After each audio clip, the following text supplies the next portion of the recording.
morning, viewers and listeners. This is Murielle Fellous with a new episode of Rendezvous with Murielle, the podcast to inspire you to go for your dream, because when you do, you become magnetic to people, opportunities, and even love.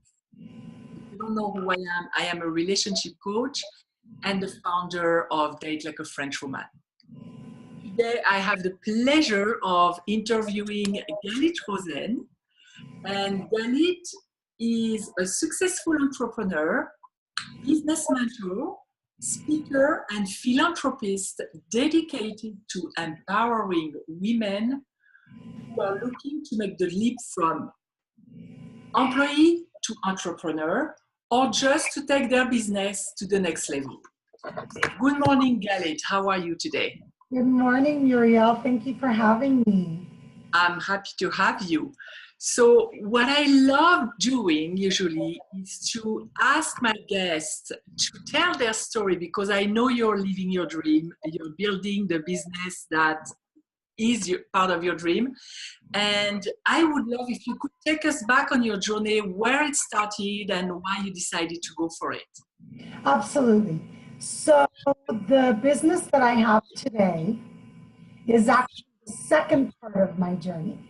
So I started as an entrepreneur at the age of 21, and I started much younger than most people. I knew right away that I did not want to work for anybody, and I knew that I wanted to build my own business. So the way that I actually started in my business is I went and got my real estate license, and I opened my own commercial real estate company.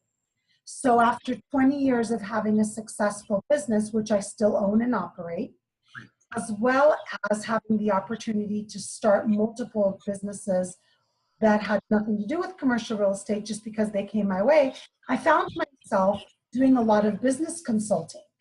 And so along the way, because I started my own business at such a young age, people were coming to me and asking me, how do you start your own business? Yes. How do I start my own business, and how do I do what I love? So, go ahead. I just want to mention that 21 is very young to start. Yes. So I have to tell you, Murielle, I came from a family of entrepreneurs. So it was something that I was almost born into, and I got to watch my father. I'm actually first generation American. A lot of people don't know that about me. And so my parents immigrated to America, and they built the American dream. So I got it from a very young age. So that in itself instilled in me the skills that I needed to be an entrepreneur. So it happened. Go ahead, Murielle. Did you want to ask me something? No, go ahead. I'm listening. I want to make sure you jump in. Please jump in. Oh, perfect. So what ended up happening was, with me building these multiple businesses and being very successful, I found myself almost making my own path to being a business mentor, because so many people were asking me how to do it. So that was the natural progression of me starting this business. So I always, when people ask me how I started, I always tell them that I didn't find my purpose, but my purpose found me. So I guess you had the same experience. Love that. That is a great way to say it. I love that. That is such a great way to say it, because in all honesty, that is truthfully what happens. When you open yourself up to this idea that anything is possible, and a lot of people, what they do is they have this plan, and they decide this is going to be their plan. And then because they're stuck on the plan, they don't open themselves up to the things that come their way, to the things that come through their path. So exactly what you just said is completely the truth. So when I made the natural progression, and I use the word natural, from business owner, which I still am, to business mentor, it was so natural that it was open up from everybody that I had known, almost as if they had said to me, well, it's about time. So it's really what you said. And really, when you think about it on an energy level, you know how people start their business and they're trying to align with the energy and they're trying to manifest. When you're at your level, you're already ready. So like you said, it's a natural progression. You're already at the level of where you need to be. Do you believe, first of all, do you believe in the law of attraction? I do. I work with my clients on that all the time. I absolutely believe that if you say you can't, you can't. And if you say you can, you can. Absolutely, all day long. And how do you view guidance from the universe? Do you believe in signs? Do you listen? Because you said you listen, you saw the natural progression. Do you listen to your body? How does it show up in your life for you? So for me, I have found that when I leave myself open for things, it's more about my energy that I'm putting out. So what I have found is, I'm going to give you a perfect example. All of a sudden, my natural path started taking me to being a public speaker. And I opened myself up and I said, okay, well, I'll just put myself out there. And then all of a sudden, I get an email or a private message from an organization that says, hey, can you speak at our, and I never even asked. And then all of a sudden, I start getting private messages from women that are saying to me, hey, Galit, do you work with women that want to be public speakers and show them how? So I opened myself up to the idea of, well, yeah. So now all of a sudden, I have clients that I'm showing how to find their focus and become public speakers. So in all honesty, I don't know if it's actual signs or something like that. For me, it starts with opening myself to the possibilities. So for anybody that's watching and listening, I would say, if there is something that you think, you don't even have to be positive, you think you might love to do, or you think you might be open to wanting to do, just opening yourself up to the possibility. And I always do this, and I know you do this too, Murielle. By opening yourself up to the possibility, it in itself, in my opinion, and not just my opinion, but in my experience, all of a sudden starts attracting those things to you. And you can ask as many people as you want that believe in this, and they're all going to tell you the same exact thing happened to them. And for me, I know that I open myself and opportunities will come. And the way that I can identify if an opportunity is really aligned with what I want to do or not is through my body. Is it going to be bringing me joy somehow?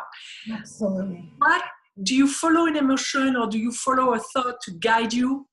Yes. So for those that don't understand or recognize energies or feelings, I would call it your gut.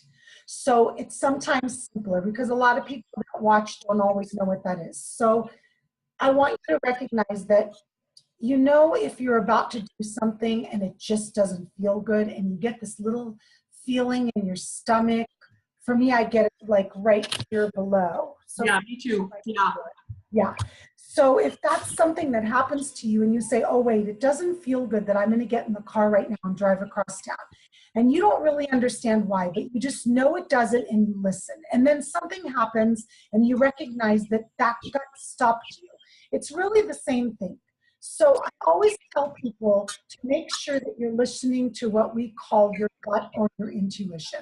So absolutely, for me, if it doesn't feel good. But I'm also a little bit different in the way, Murielle, that sometimes I say yes to things before I even think it through. But it's because it just feels like it flows. It feels like it comes. A lot of people, they do this logical thing. They think. When someone says, would you like to speak at this event? They think. And then they stop because of fear. They stop because of resistance. I'm the kind of person that I say yes, and then I figure out the rest. So it really depends on you as a person and what you're capable of. But I always tell people, if it feels good and the only thing that's stopping you is the unknown or feeling resistance, say yes and figure out how to do it later. Yes, that's true. I see it like jumping in the pool and you will swim later. You'll figure it out. Yes. And so as far as taking action, when you coach people, I know that I've heard, and it disturbs me in a way to hear that you have to pick up the phone and call, and it almost is focusing only on the action without even being ready emotionally.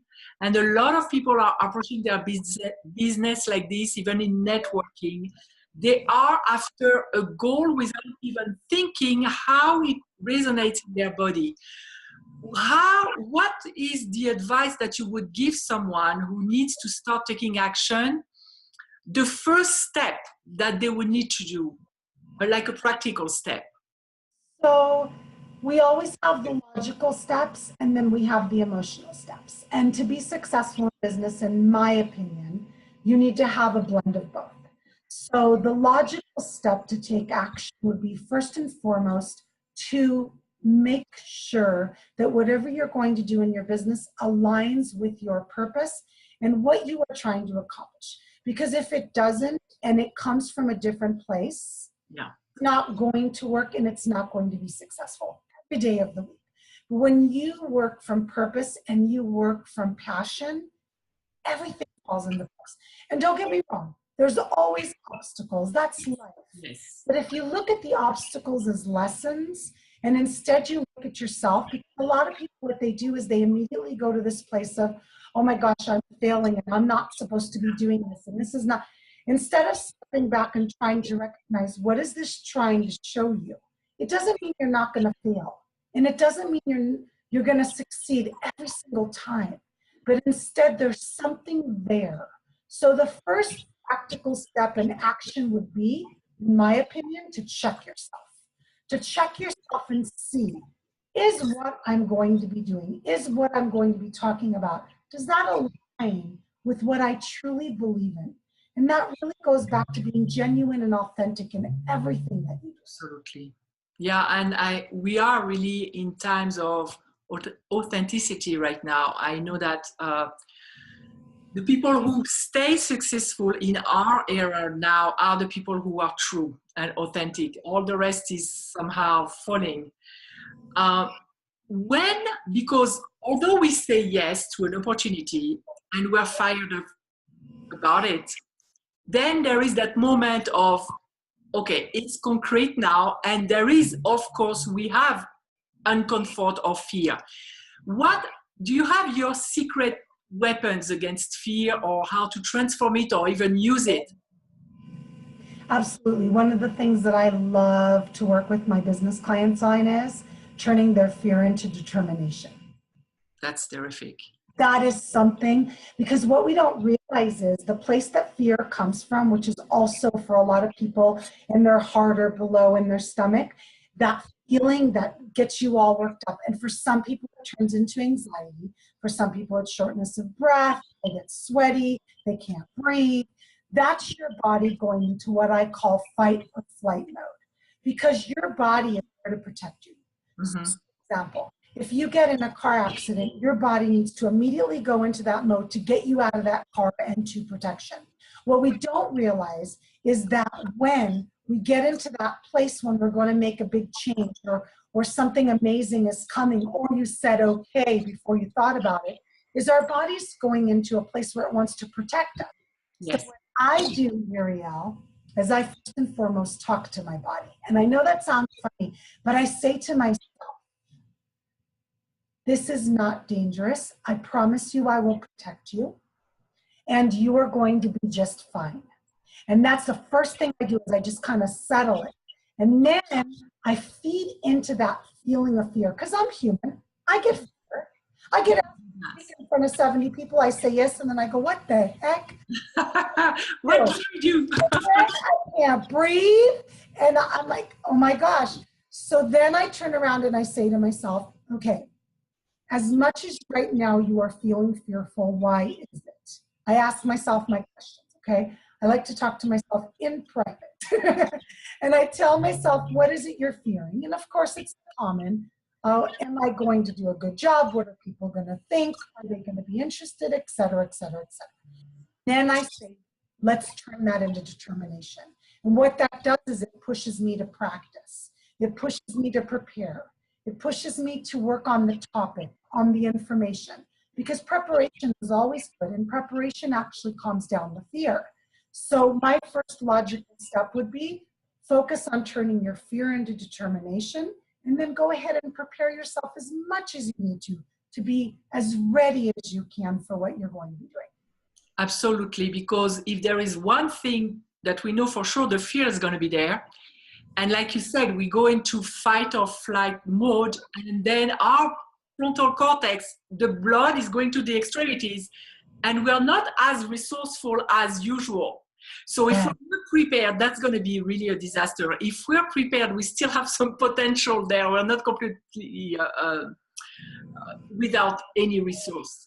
So that's an amazing tool. I use affirmations, because what you were talking about are affirmations too, and inner dialogue and breathing. Breathing is Yes, lots of breathing. I always tell people, whatever you do, don't stop breathing. And they laugh at me. And I said, you don't recognize it. You don't recognize how when your heart starts beating really fast, take 3 deep breaths. And I tell people, count to 8 when you inhale, count to 8 when you exhale, because most people don't do that on a normal basis. Yes. Slows down your heartbeat, which in turn slows down the feeling that you're feeling, which is you just want to run.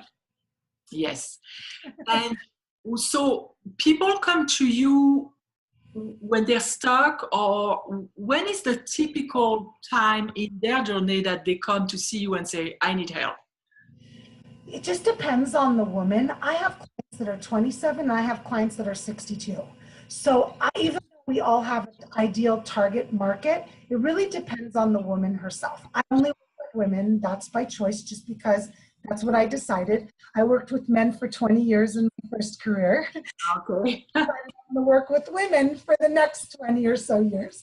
So typically a woman comes to me for a few reasons. Number one, a lot of times they wake up in the middle of the night, or I say they finally put the kids to bed, they're finally done with their long day, they finally lay down, and then the first thing that comes to them is, there's got to be more. Yeah. There's got to be more. And then the second piece is, they're really looking for their purpose. They're really looking to understand, what is it I love to do? Now, that what happens a lot of time is, a lot of women that I work with are employees, and they're just tired of working for somebody else, and just don't know how to take the first steps. And for someone that's been an employee, I have a woman that I'm working with, she's been in 23 jobs in her life. She's in her 50s. Every time she conquered a job, they would let her go because they were worried she was going to take their job, right, Murielle? And she finally got tired of it. And she said, I'm sick and tired of this. I need to work for myself, because look how many people I've made successful in my life. And they don't know how to, because they're so used to making other people successful and building other people's dreams. They don't have a clue where to start. So I come in for a few things. I come in for the how, but I also come in for the mindset, because I can teach you all day long in my sleep how to be successful in your business. Okay, that's my cup of tea. But if you don't have the mindset to go from being employee to entrepreneur, or go to the next level of your current business, you're stuck. You're going to stay there, and you're not going to be more successful. And if that's what you want, it's possible. That's it's a lot about mindset. And I know for myself, working for somebody else is extremely hard when you get to a point where you know you're tired of it, and or sometimes you know better than them how it should be done, but you don't have a choice. Yes. Because they impose their ways. And so do you teach that to your kids? I'm just curious, because I know that my kids are impacted by me and what I'm doing. How do you present that to them? Do you tell them work for yourself, or? Well, I think that a lot of times, I have 3 children. I have a daughter that's going to be 14, a son that just graduated high school, and a son that's going to be a senior in college. So I think what I'm finding is that it's more of an observed thing. I think it's one of those things, Murielle, as a mother, you know, that I'll give you a quick, tiny story. When my daughter was, she was very clumsy. She would knock over the water and the milk all the time on the table. And every time she knocked it over, her face would get, because she was waiting for reaction. And I would say to her, honey, it's no big deal, it's just milk. It's no big deal, it's just water.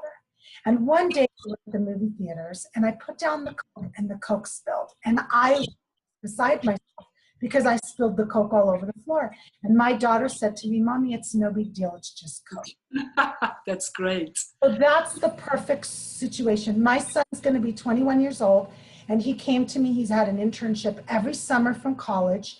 And he says to me, Mom, I go to these internships and these employers, they speak to me. He got hired again this summer. They speak to me like I'm going to be at their company forever. I don't like the way that feels.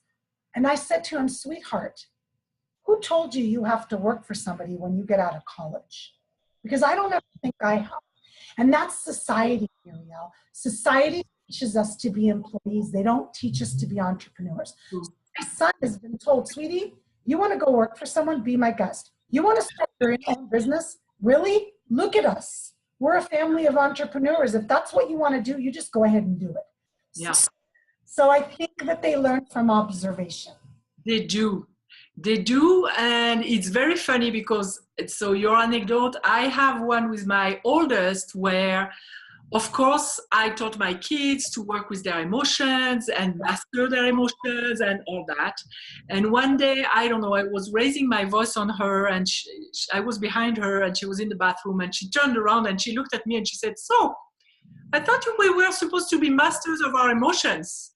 There you go. Like, oh man. Yes. Yes, they do absorb. They do. Yes, We model more than what we say. So that's an amazing example. One of my big pillars when I coach and the things that I love the most is self-love, because that's where everything starts. But people hear that a lot and they don't necessarily know what it means to them. So I would love to ask you, what does self-love mean to you? What's your definition? Because there are many. Absolutely. So with my clients, everybody's got their own little words, but they all mean the same. I don't use the word self-love, which is a beautiful thing. I more so use the do you believe in yourself, which really is the same thing. You believe in yourself and you have confidence in yourself, that means you love yourself. And so what I work with my clients on is I say to them, okay, a lot of times, Murielle, when they come to me with the obstacles that are keeping them from having the business they desire or the life that they desire, it typically isn't the reasons that they think that is keeping them from it. I don't know how, I don't have the knowledge, where do I start? It typically has to do with not believing in themselves. And not believing in themselves means they do not love themselves. So it really is the same thing. So what I do with them is I say to them, okay, this is something I love doing in my workshops. Take a piece of paper, write down every reason why the people that love you love you. What do they tell you you're amazing at? Why do they tell you they love you? Your parents, your children, your spouses. It doesn't matter, your best friends. They always tell you you're the best listener. You care so much, you give so much, whatever it is. And the reason I start there is because it's easier to look at other people and why they love you than why you love yourself. And then I turn around and say to them, if they're a mother, because I work with a lot of mothers, if they're a mother, I say, if your child came to you and said, hey mom, I want to be a ballerina. Most moms are going to say, you can be whatever you want, honey. I will love and support you. Why are we always quick to love and support everybody else, but not ourselves? Self-love piece. And that's a woman thing. And I know you work with men and women, but for me, I work with women. And it's a self-love thing. As women, we are givers, givers, givers, givers, and we lose ourselves in that. That's true. And most of my audience and my clients are actually women. Are they okay? Yeah, and we somehow were trained to take care of everybody else and ourselves last, if there is time, if there are resources. So that's somehow a habit, and it's really important also to think about ourselves. And like you were pointing out, the people who see us, they're way more gentle with us than we are with ourselves. Yes. So doing that exercise is really useful, because then you realize how critical you are with yourself, and other people see you way bigger and more beautiful than you see yourself most of the time, until you start working with yourself, of course. Yes, and that's an ongoing project in itself. All of us that work on ourselves on a daily basis, like you and I, Murielle, every time we we peel back one layer, another layer shows up. It's just being human. So you put one layer of self-love and then some other insecurity shows up. And what differentiates us from other people isn't that we don't have things we have to work through. It's that we work through our stuff on a constant basis. And so anybody that's listening needs to recognize that you just have to make a choice that you want to change something in yourself. And if you want to, it's possible. It just takes work. And it starts with a decision, really, because Yes, the decision will start the momentum even without even doing anything else. It's already starting. Absolutely. And what I know for myself and everyone I work with is that there are days where we love ourselves pretty well, and there are days where we look at ourselves and we say, oh my God, and we need to be gentle with that too, because we're human, like you were saying. Yes, we are our worst enemy at times. And I giggle so much because it's our thoughts, right? So we should be able to control them, right? No. Yes. They control us until we learn and work at it and practice. And it's so possible to control your thoughts. So just recognize that you can control your thoughts, they're yours. Just make a choice, like you said, make a decision, and just work at it every day. That's about the only thing that we really can control for sure is what's in there, because the rest we can impact, but we cannot. Absolutely. Absolutely. How did self-love help you in your success? Well, I think for me, I want to say that as I get wiser, I don't like to say older, right, Murielle? As I get wiser, I accept myself for who I am more and more. And I don't compare myself to other people. Oh, yes. Recognize that comparing yourself to other people, which by the way is also human nature, all it does is set you up for failure. Because the best thing that you can do is recognize you are uniquely you and you are perfectly you. And if you choose to change, you choose to change for yourself and not for anybody else. So for me, self-love grows every single day and has helped me in my success, because the more that I accept myself for who I am and recognize I don't have to be anything that anybody else wants me to be, the more I become genuinely and authentically myself, which in turn turns into success in my business. And it probably helps you with your clients as well, right? Because you can accept them also and have more compassion for them. Absolutely, because they feel it. Anybody that works with people like you and I do on a one-on-one or group basis, people know when you're fake. I don't care who you are. And when you are real and you show your good days and your bad days and you learn from them and teach from them, then that in itself just helps you be more successful. Yeah, it makes you a better coach because you give them permission to do the same thing. Absolutely, yes. I'm a big believer in giving people permission to be who they want to be. Yes. What self-love practices do you go to on a regular basis? Do you have incorporated in your life? So I actually love something called flow dreaming. I don't know if you're familiar with it. Yes, yes. What's her name? Summer McStraverick. Yes. Okay, so she's actually one of my coaches. Oh. I love her. And so flowdreaming.com, it's just to tell you about it, just amazing. Giving out information. But I love flow dreams because I can do them when I'm awake, when I'm doing my hair. And basically what it is, for those of you that don't know, is it's an awake affirmation. So it's like meditating, but you're awake. So I choose the ones that resonate with me for whatever it is. So if you want to be more successful, if you want to overcome fear, whatever it is, you want to go to the next level, whatever it is that you want to do, flow dreaming is something. I also am a big believer in quiet meditation time. So I spend a lot of time in complete pin drop quiet. A lot of people can't do that. It took me time to get to that place. It took me time. I've been on this journey for 7 years now. And at first it was like a train wreck in my head. Yes. Now I can sit in complete silence for hours while I'm working or while I'm whatever, relaxing outside, nature. So I feel like everybody's tools needs to match their personality. Exactly. So for me, I go to just working on myself and whatever it is I need to work through within myself on a daily basis. And it changes. It changes whatever's happening inside me or what's happening in my life.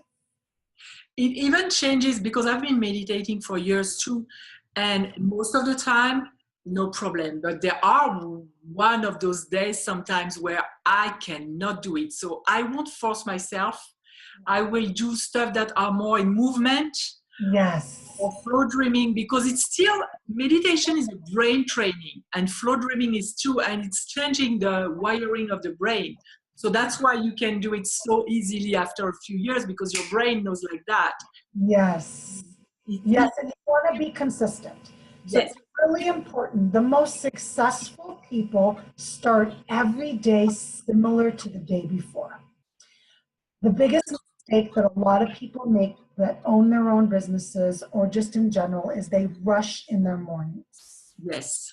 And for me, even during the school year, I'm always up before everybody else. I have children, so I'm always up before everyone else. I always have a pin drop quiet house for at least 30 minutes in the morning. And before I have to start my crazy, because for those of you that have kids know what it's like when they're in school. In summer, we get a little break. So you want to pick what your routine is and you want to do it. And it doesn't mean it has to be what Murielle and I do. It could be working out. It could be going for a walk. It could be going swimming. It could be going and just sitting in the backyard. Whatever resonates with you, you want to make it the way you start every morning. Some people like to write in their journal. Yes. Whatever works for you.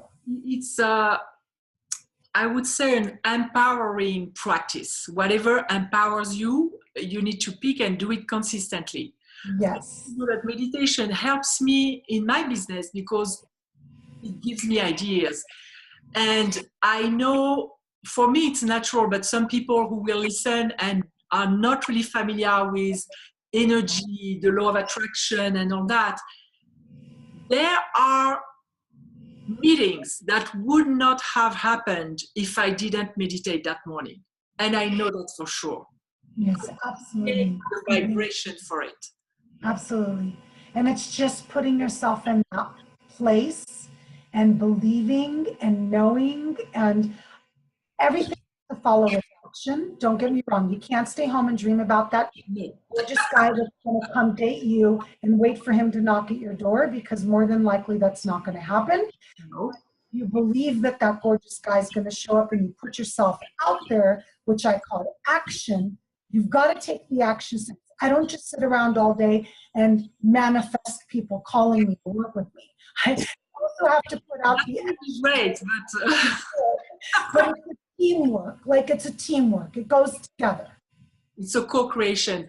And actually, I think that it's about taking the inspired action.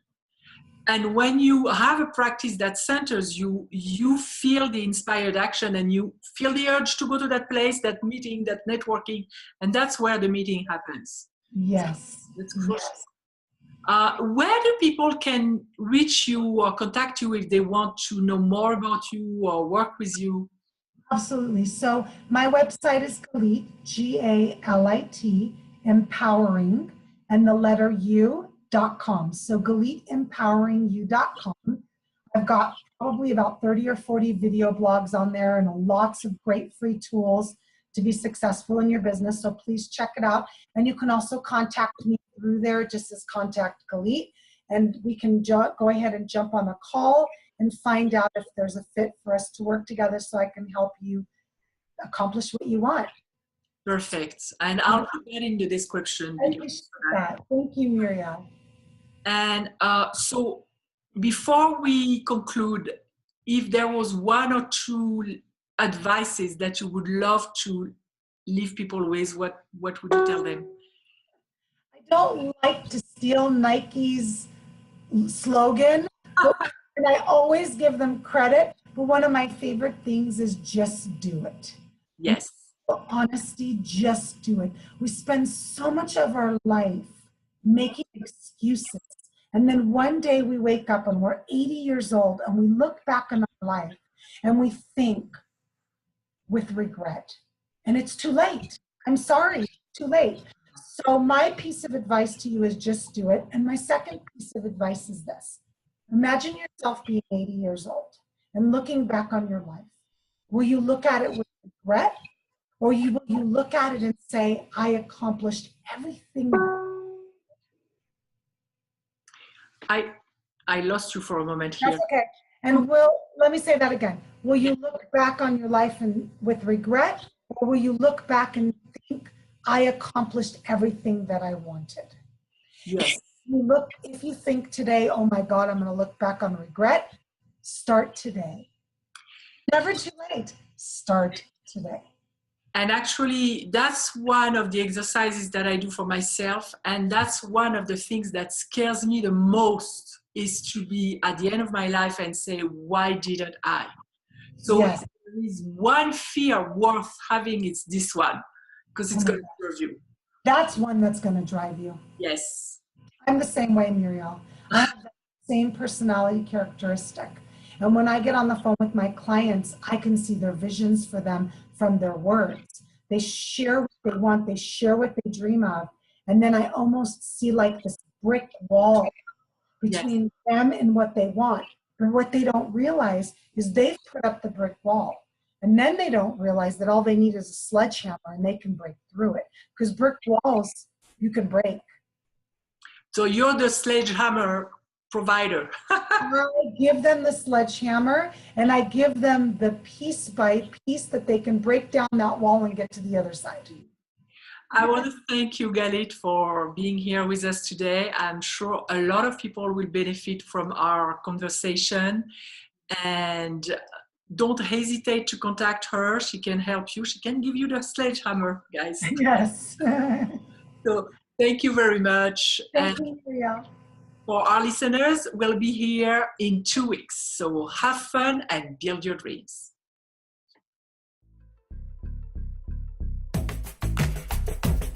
For questions or to apply for an interview, visit datelikeafrenchwoman.com.